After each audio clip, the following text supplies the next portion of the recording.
To my fellow believers, to the people trying to grow their faith, if you're waiting to hear from the Lord or you're waiting on an instruction from the Lord, let me give you some advice.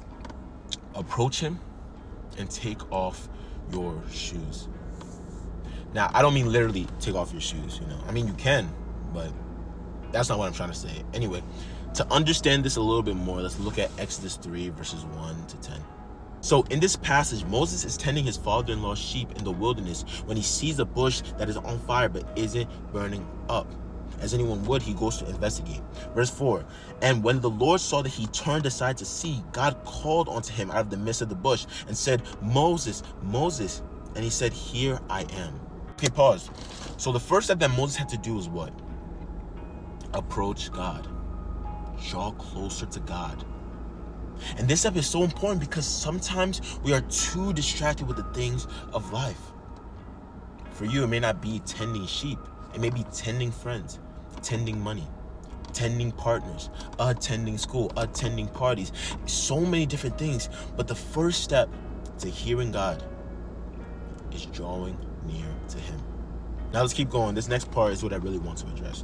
So in verse 5, as Moses was in the process of drawing close, the Lord stopped him and said, do not come any closer. Take off your sandals, for the place where you are standing is holy ground. Quick side note, you see how you don't have to take off your sandals before you approach?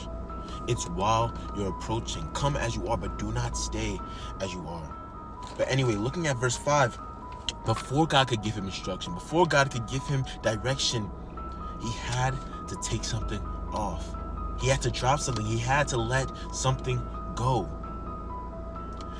I genuinely wonder how many of us are asking for guidance, asking for instruction, asking for direction, but are still holding on to something that God's been begging us, convicting us, and commanding us to let go of for the longest time.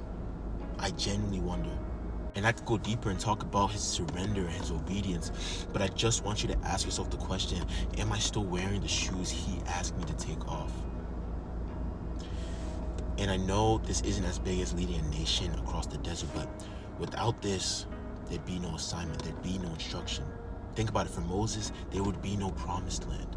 So again, and this is just advice, if you are waiting and longing to hear from him, maybe approach him, and this time, take off your shoes. God bless you.